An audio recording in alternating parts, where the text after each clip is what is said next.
sponsoring this debate tonight. It's a critical debate at a critical time. I think we all know that our country's in trouble. And by that, I don't mean just the showdown in Washington about the shutdown. We have a society now which has greater divisions of economic inequality than we've had in the last 40 years or so. We have a starkly unequal democracy in which is dominated considerably by the power of money, particularly the money of concentrated wealth. We have a dispute over the Citizens United decision and whether or not corporations should, as organizations and other unions and so forth, be able to make political donations. I really want to talk about the evolution of American capitalism and American democracy over the last 30 or 40 years. I don't think the question of democracy or capitalism is at stake here. The question is, have we moved from what was a workable democracy and a very workable and successful form of capitalism back in the 40s, 50s, 60s, and 70s to one that is unequal and unworkable? Have we gone from a bipartisan democracy in which Washington could pass not only budgets every year, but major pieces of legislation like Medicare and the Civil Rights Act, to a point where it is so gridlocked that it cannot pass budgets, not just at the moment in the shutdown, but it cannot pass budgets year after year. And where we have a situation in the economy where over the last 39, 40 years, from 1979 to 2011, 84% of the nation's total growth in money income went to the top 1%. Let me repeat that. 84% of the total growth from 1979 to 2011 went to the top 1%.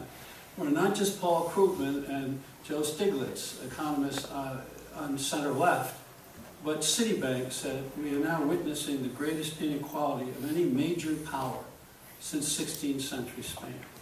Now, things weren't that way before, and in my book, Who Stole the American Dream, I was trying to understand how we moved from what was a pretty successful democracy and an economy in which the wealth and prosperity that was generated by economic growth was widely shared, and the middle class participated. Economists think about it now almost as though we've become two Americas. There's an enormous divide among us, both economically and politically. Economists talk about the earlier period as the period of great convergence. Richard Nixon, in his famous kitchen debate with Nikita Khrushchev in 1959, actually said that America had a classless society. Now, Nixon was exaggerating, of course. The CEO of General Motors made 40 times as much as a worker on the General Motors assembly line. But what they mean by great convergence was the incomes at the top were not that far from the incomes in the middle, were not that far from the incomes at the bottom. What was really remarkable when I went back and did the research was to discover that the productivity of the American workforce for the 30 years after World War II, from 45 to the mid-70s, almost doubled. It grew by 97%. The household income of the median household, the average household in America during that period, rose 95%. 97% growth in productivity, 95% growth at the middle. Economic wealth and growth was widely shared. Economists have studied that period in terms of the quintiles, the top 20%, the second 20%, all the way down to the bottom 20%. All 5 quintiles moved up in their income during that period. And the bottom ones actually moved up faster than the ones at the top. In addition to that, hard to remember, hard to believe, at that time corporations generated and gave such benefits to their employees that in 1980, 84% of the people who worked for companies with more than 100 employees got fully paid lifetime pensions from their employers. 70% got fully paid health benefits. So the wealth was widely shared. And it was widely shared, I believe, for a couple of reasons. One is the business leaders at that time believed it was smart. It was fair in the economy, but it was smart business. If you paid a lot of workers, tens of millions of workers, good wages, they would go out and spend the money. That money would generate demand, which would generate the next cycle of growth.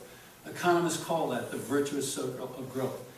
High production, high wages, high demand pushes new production, new factories, new equipment. We've broken that cycle since then, but that was remarkable. Read people like Charlie Wilson, the head of General Motors, Reg Jones, the head of General Electric, and others, and they said it was the sacred trust sacred trust of the CEO to balance the economic interests of all the stakeholders in the corporation. And by that they meant the owners, the managers, the workers, the suppliers, the banks, the creditors, the customers, the communities they operated.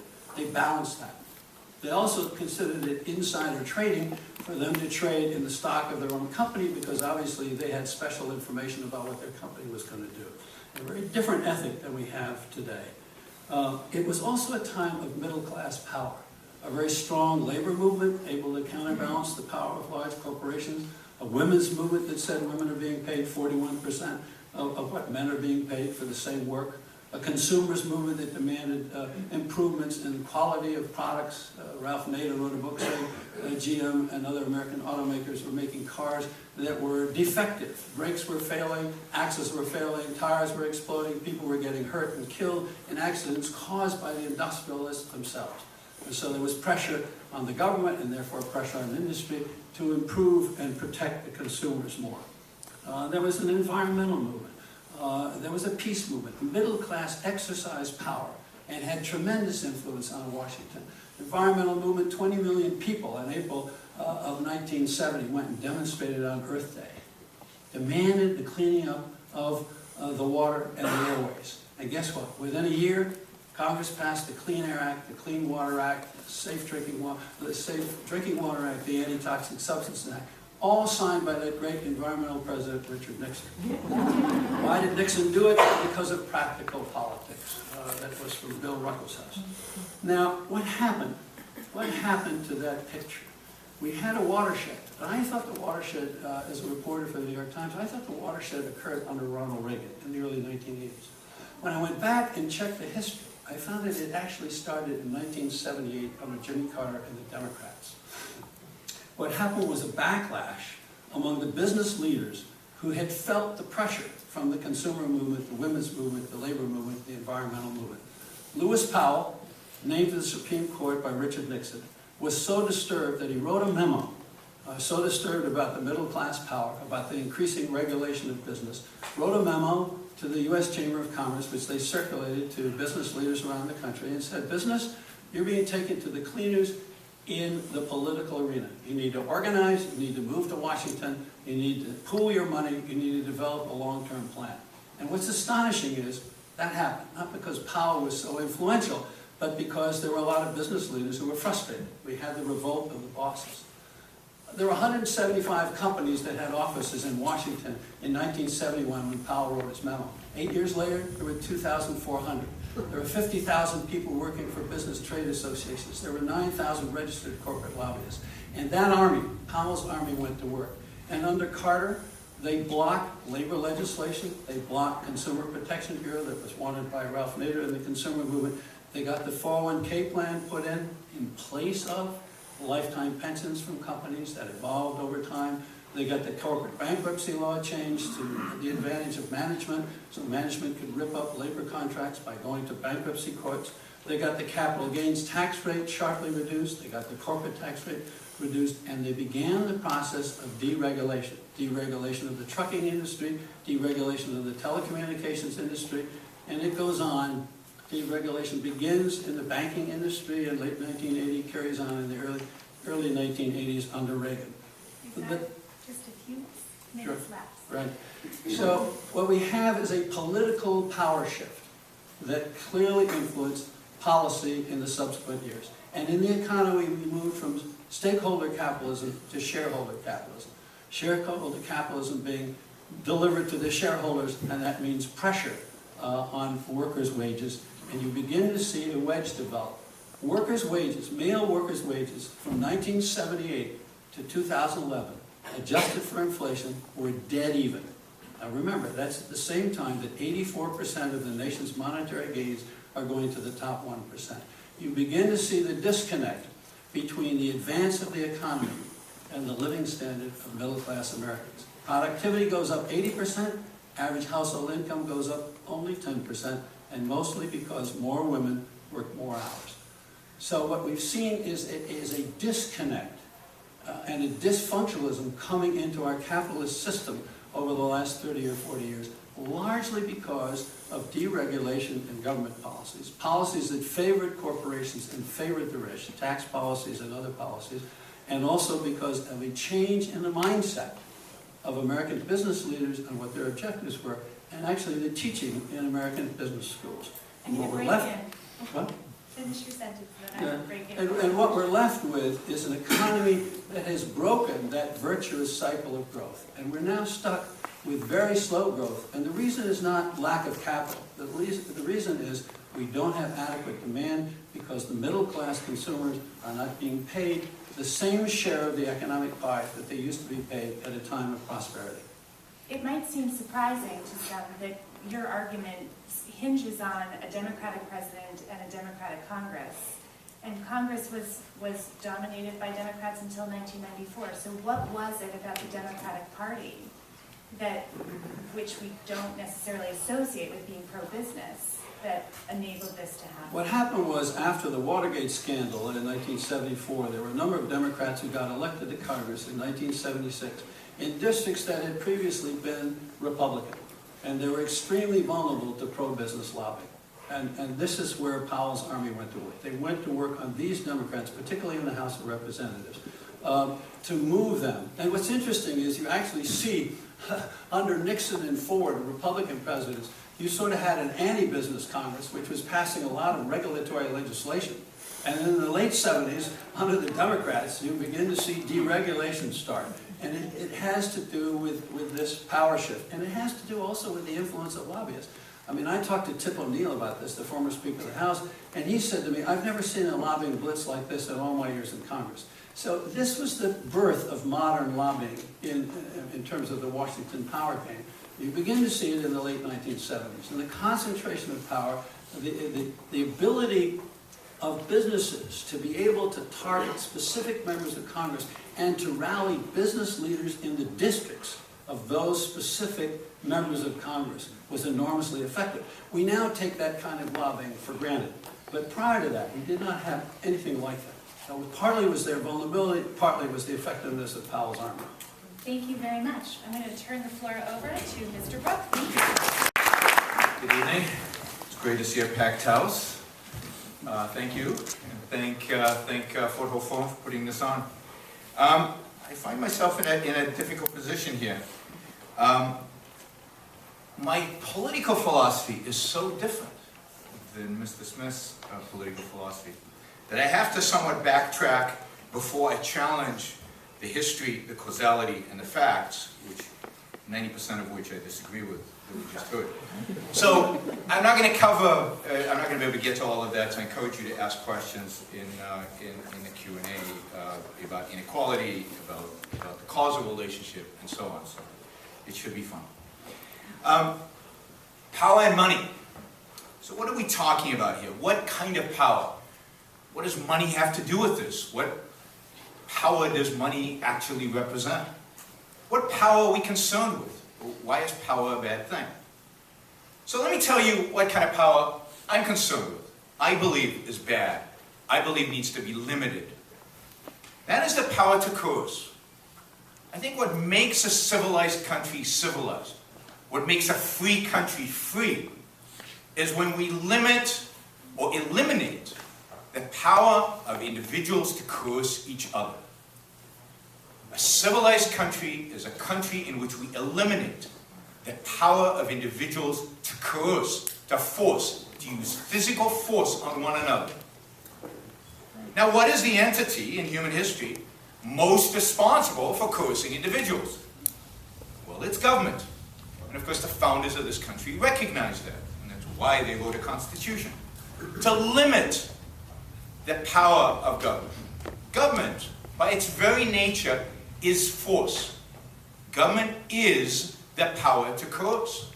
And the question is, what kind of power do we want government to engage in? Now, I believe that the principles at the heart of the founding of this country, at least in theory, maybe not so much in practice, was the idea that government is there only to protect us. The government is there only to protect us from our neighbor coercing us. That government is there never to initiate force, but only to be there as retaliation, as protector, as policeman, military, judge. But that's it. So to me, government's only role, again, is to protect us from the coercion of others, to protect us from the physical damage that people using physical force or fraud against us exert. Now, we've moved a long way from that kind of political power. Now, that is the essence of political power. The essence of political power is force. The essence of political power is the use of force. The American system is a system in which that is done in self-defense, in retaliation, never the initiation of force. But we've moved a long way from that. Today, government is the main coercer. Government coerces us daily. It redistributes wealth on a massive and ever-increasing scale. We didn't hear about that, of course, since the late 1960s to today. Government is engaged in massive redistribution of wealth that it had never practiced in the past. Maybe that has something to do with the decline in economic activity. Since the 1970s, government is engaged in another form of coercion, massive business regulations. Nixon was at the forefront of this, as was described, but this starts in the 1930s and, of course, accelerates over time and is accelerated over the last few decades even more. So counter to mythology, leftist mythology, George Bush was responsible for massive increases in business regulation over his 8-year presidency. That is coercion. The fact that in order to shampoo hair today in California you need a government license, that is coercion. And who does that hurt? Not the 1%. That is a direct attack on the 99%. Maybe that has something to do with the lack of economic activity when government is so restricting our ability to engage in free economic activity. So, in my ideal society, government has very little, government does no coercion. Government defends. It doesn't redistribute, and it doesn't regulate. It doesn't force its citizens. It protects them. It is their servant in protection of them against other people's force. Now there's another kind of power which is indicated by the fact that we're putting money and power together. And that we call economic power. Now economic power is fundamentally different than political power. Economic power has nothing to do with coercion. Economic power is attained voluntarily. Bill Gates makes $70 billion, that's about his wealth, by voluntarily exchanging value for value with his customers. He sells a product, you buy it. You don't want his product, don't buy it. You're buying it because the product is worth more to you than the money you're paying for it. It's worth less to Bill Gates. He has a profit. He accumulates those profits. He hasn't taken from anybody. He hasn't coerced anybody. He hasn't used physical force or fraud on anybody. Yet he's worth $70 billion. Economic power is not coercion. Again, it is voluntary. It is based on productivity. It is based on offering values. It is based on skill. It is based on talent. It's based on hard work. A society that rewards hard work, skill, and talent is a society in which some people make more than others. It's a society that by its nature is going to be unequal. Inequality is something to be celebrated. It's wonderful to have unequal. Imagine if we were all the same. How boring would that be? And of course, societies that have tried that out haven't succeeded too well, across the board. So, economic power is generated by creating values other people want, and by selling those values. Now this to me is justice. This to me is social justice. People like the term social justice. Social justice is an economy free of coercion, where people get based on what they produce, based on the values that they create, They trade those values. Some prosper, some don't. Some choose not to prosper. You know, I got a PhD in finance. I chose to teach rather than go to Wall Street. I chose not to prosper because not everything, financially, because not everything's about money. I mean, I know it's hard to believe, but I find it interesting that many people on the other side focus obsessively about money, but life's not about money. Life's about lots of things, about satisfaction, about happiness, about fulfillment. Money's nice, but money's not everything. So, justice, a just society, is a society in which we all have the opportunity to go and pursue our dreams. The opportunity free of coercion, free of anybody's coercion, other people's coercion, government coercion, to pursue the profession we want, in the way that we want it, to trade value with other people in the society we're in. You're looking at me like I'm running out of time. I have a follow-up. Yes. So give us an example of, for the college student here today, how is it that they are being coerced? Well, if I want to go shampoo hair today, and I go and open up a shop in California and shampoo somebody's hair without a license, I get arrested. That's called coercion, right? So that's force used upon me. Or for example, if I decide that I don't feel charitable this year, and I'm not going to pay my taxes, I will go to jail. Or if I devise a new derivative and don't ask the regulator to sign off on it, I will go to jail. Every one of your activities in the marketplace today is controlled by some coercive law that is not preventing you from defrauding other people. By shampooing somebody's hair, I'm not defrauding them. It's not protecting anybody. It's there to control me. Of course, we know why you need licensing to shampoo hair. You know, who lobbied for that?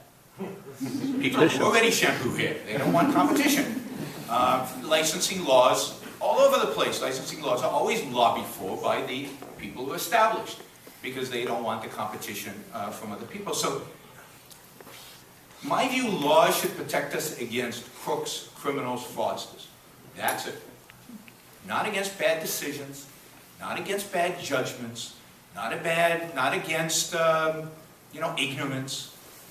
Laws are there to protect us against violation of our right to life, liberty, and the pursuit of happiness. And that involves the only thing that can restrict our ability to pursue our life, to pursue our happiness, is force. It's the use of coercion against us. Our path to life, our path to happiness, is the use of reason in our mind. Reason and the human mind need freedom. Freedom of what? Freedom from coercion in order to thrive. The only role of government is to protect us from that coercion. Thank you. Okay. Into the world that Yaron Brook is describing. It's a little bit of a virtual halcyon world of everybody pursuing life in a sort of perfect harmony, and we're all just pursuing our own interests. And the only villain is government coming in, cracking down on us. Now, and all the economic activity is just exchange of value. So let me just recite a few of the things that I ran into here doing the research for this book. The companies Bear Stearns and Lehman Brothers were two of the biggest investment houses on Wall Street, and they collapsed in the financial crisis. And the leaders of those companies walked away with $1.5 billion in cash and stock option bonuses, while the shareholders were left with nothing. Now, the shareholders weren't coerced, but they sure got deprived of life, liberty, and happiness in terms of that. And there was no law of fraud that went and caught these guys, and there was nothing to protect people from this happening. In Washington Mutual, which was the largest bank failure in American history, the internal investigators in Washington Mutual went and looked at the operations of some of their biggest offices in Southern California, and they found out that in one office, 58% of the mortgage loan applications were fraudulent, and 80% of the loan applications in another office were fraudulent, and all of the fraud was done internally, not by the borrowers, but by the people inside the office of Washington Mutual. But Washington Mutual did nothing to punish, discipline, or control those people from cheating customers and cheating the people who had invested in the bank. In fact, it sent the leaders of those two offices to the President's Club in Hawaii and gave them national awards. We had 5 major Wall Street banks recently pay a $25 billion settlement for improperly and fraudulently, in some cases, evicting people with foreclosures from their homes. And now the attorney generals are going back and looking at those banks for not abiding by their promise to actually handle the banking honestly. There are other major banks that have just agreed to pay $2.5 billion in fines because, listen to this, they manipulated LIBOR. Do you know what LIBOR is? The London Interbank Overnight Interest Rate. It is the rate set that sets interest rates all around the country, all around the world. Other interest rates are based on that. Your car loan, your mortgage rate, your student loan interest rate are based on something, LIBOR plus some percent. The banks found out that if they manipulated LIBOR by very, very small percentages, they could make hundreds of billions of dollars of profit. So the traders called in and they reported false information to LIBOR. They manipulated LIBOR. There's no way in the world ordinary consumers, not even other bankers, could find out about this. This is everybody pursuing their own private freedom and making the economic system work better. We've got J.P. Morgan now about to pay $11 or $12 billion in another settlement for mishandling mortgages. We had during the stock option craze where business leaders were being paid stock options. Hundreds, sometimes a million shares of stock options a year. They get paid a stock at a certain price. Say the price of the company is $40. And the idea is if you pay them stock and the company does well and the stock price goes up to $50 and they've got a million shares, they cash them in and they can make $10 million. Well, there are a whole lot of companies that didn't do that. The stock actually backed up to 35 or 32 or 33. And the CEO said, wait a minute, we're not getting our stock option bonuses. How about giving us new stock options at $28 or $22? So even though the stock went down and the price for the shareholders was worse, the CEOs were doing better. There were over 800 major American companies, including Apple and Steve Jobs, that artificially manipulated and changed the price. This is the nature of an unregulated situation. You need somebody watching the store to make sure the game is being played fairly. And individuals, unfortunately, Yaron, unfortunately, not only, as the cops say, does speed kill, greed kills. Greed kills the economy, it kills growth, and it kills the middle class. So counting on this sort of halcyon picture that you just painted isn't the way our economy and our society is working. In fact.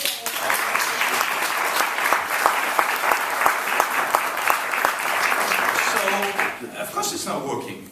I mean, I'm glad you chose the examples that you chose, because you've just chosen the most regulated business in the United States where all this happened. There's no business more regulated than banking. If you want to start a bank, you need to get regulatory approval for your business plan, your choice of CEO, CFO, board of directors, investors, who invests in you. If you're a bank pre-2008, you had 5 regulatory agencies looking at every piece of paper you produced. At J.P. Morgan today, as we speak, 129 regulators go to work at J.P. Morgan. That's their full-time job, is to regulate J.P. Morgan. They have offices in their corporate headquarters. Other investment banks are exactly the same. Washington Mutual is probably one of the most regulated businesses ever. It basically was an S&L. S&Ls were, the bank was restricted in what it could do, how it could do it, when it could do it.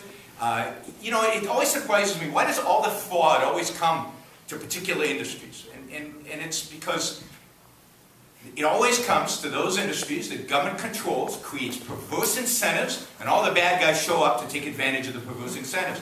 But the perverse incentives are not created by a marketplace. This financial crisis could not have happened in a marketplace. The S&L crisis could have never happened in a marketplace. The only thing that creates these crises are the distortions that government regulations create. Let's take examples. Investment banking. Investment banking. Well, why did the CEOs make all these profits and not care about the downside? Well, because they knew the Fed would bail them out. It's too big to fail. Don't worry, be happy. Take on risk as much as you want. Basically, the Fed, Greenspan put, they called it, has basically told the investment banks for 2 decades now, take on all the risk you want, we'll bail you out, don't worry, be happy. Yeah, they took the risks and they took the rewards, but these are rewards that were created by government bureaucrats, by cronyism, not by markets. 5 major banks, I mean the settlements, oh my God. You know, this is extortion. This is what Giuliani perfected. Spitzer became a master of this, and the current Justice Department is capitalizing on it. You go to these banks, you threaten them with criminal prosecution, you threaten them with things, you know, reams and reams. It takes decades to litigate. It'll cost billions of dollars to litigate. It's much simpler for these banks to write a check and to make it go away. It's better for their shareholders. The uncertainty is resolved. But the fact that a bank settles does not mean anything. We live in such a horrific judiciary environment today that businessmen constantly settle, even when they know they're innocent, because it is nuts to take these kind of things to courts, given awards, given juries, and given the biases that exist in our society. You know, I could get into, if somebody wants to ask about LIBOR, I mean, LIBOR is such you know, the way they calculated LIBOR to begin with, it's the London interbank borrowing rate, and it basically, they would call the bankers up and say, what do you think? What do you think? If your bank had to lend money to another bank, what would be the interest rate? This was not a market-derived interest rate. This was based on opinion. Now, during the financial crisis, the early days of financial crisis, because our mortgages were linked to LIBOR, there was enormous political pressure for the banks to keep those rates as low as possible. So when they made that call, what do you think, you know, the borrowing rate would be to another bank?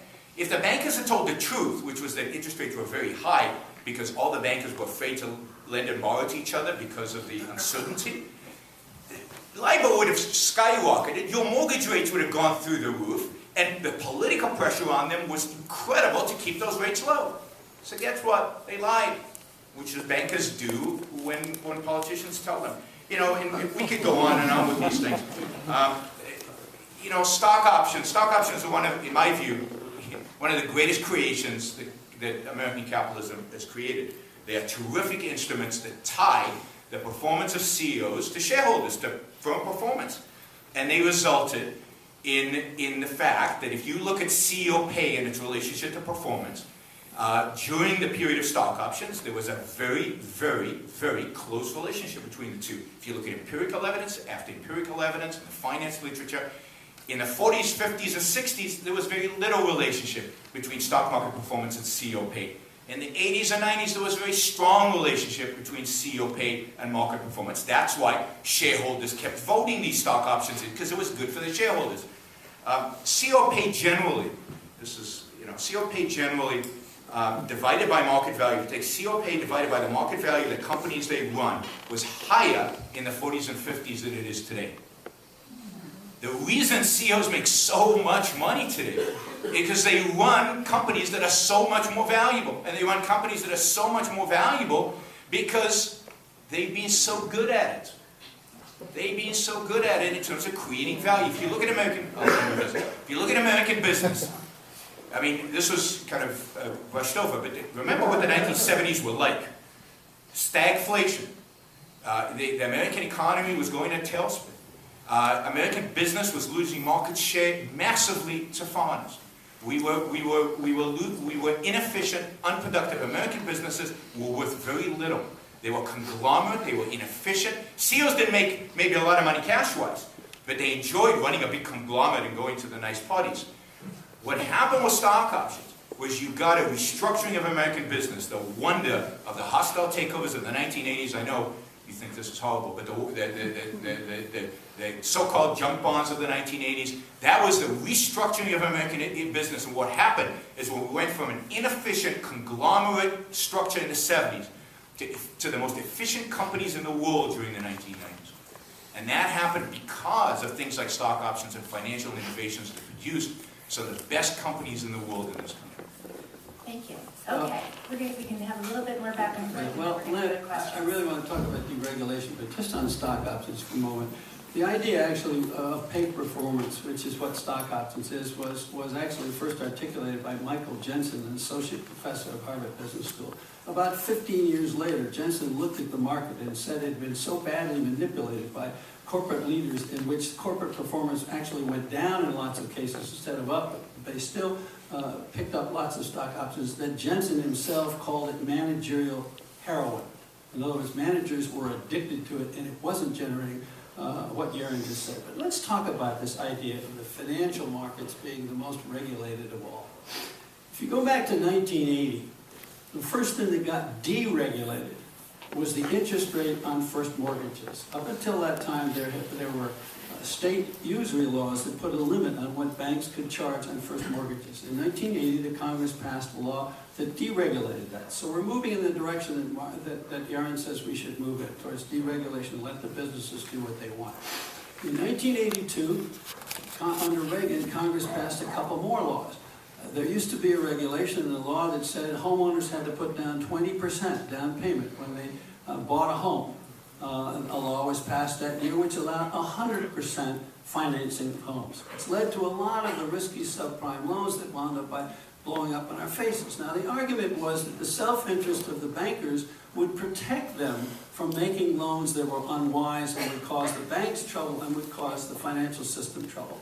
The second thing that was passed in 1982 was a regulation that permitted negative amortization, which means that your debt can actually grow while you're paying your mortgage off. And how you do that is the same way as if you make a minimum payment on your credit card. You pay neither the principal nor the interest, but part of it. And people didn't get that.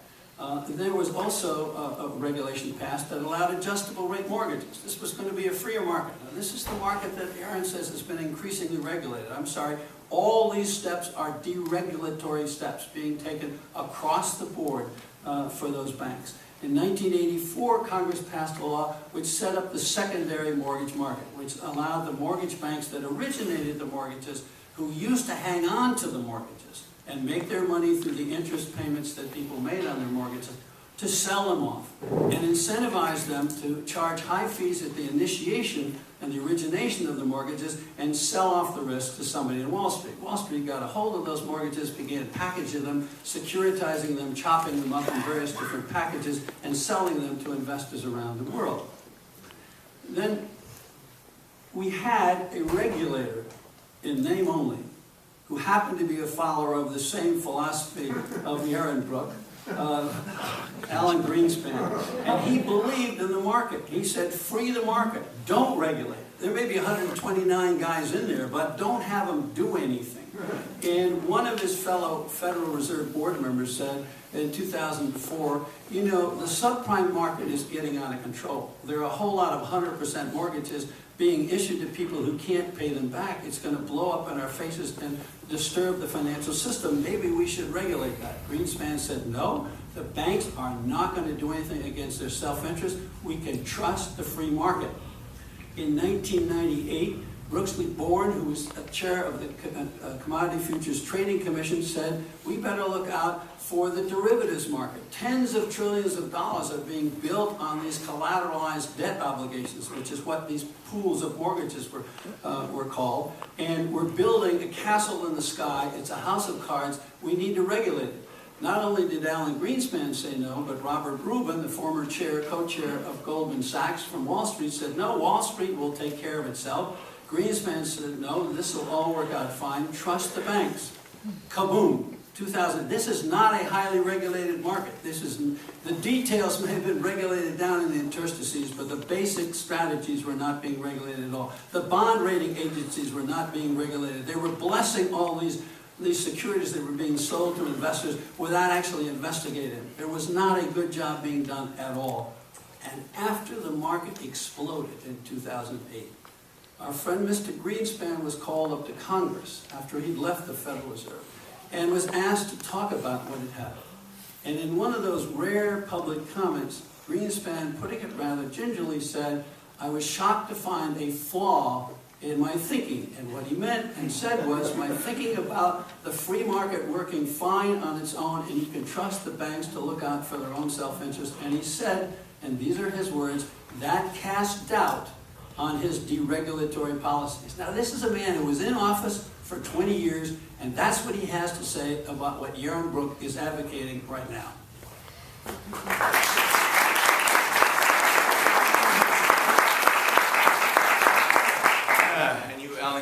would come to bite me. Greenspan has now been a follower of my ideology for a long time, at least since the mid-1980s when he headed the Ronald Reagan Social Security Commission. And by virtue of the fact that he took the job at the Federal Reserve suggests a betrayal of these ideas. But, you know, we could go on all day. Yeah, I don't believe there should be a Federal Reserve. So. And neither did Alan Greenspan in the 1960s. He wrote essays about it, so about the fact that there shouldn't be a Fed. Let's take, I'm just going to take two examples because we can do this all night. Rating agencies, I love the rating agency story because it's a fantastic story. So the rating agencies, Moody's, Fitch, and S&P, there are three of them. In 1994, Orange County, the county that I live in California, went bankrupt. A month before the bankruptcy, or 3 weeks before the bankruptcy, all three agencies had them rated a AAA. Remember Enron went bankrupt in 2001, I think? A week before Enron went bankrupt, all three agencies had them rated a AAA.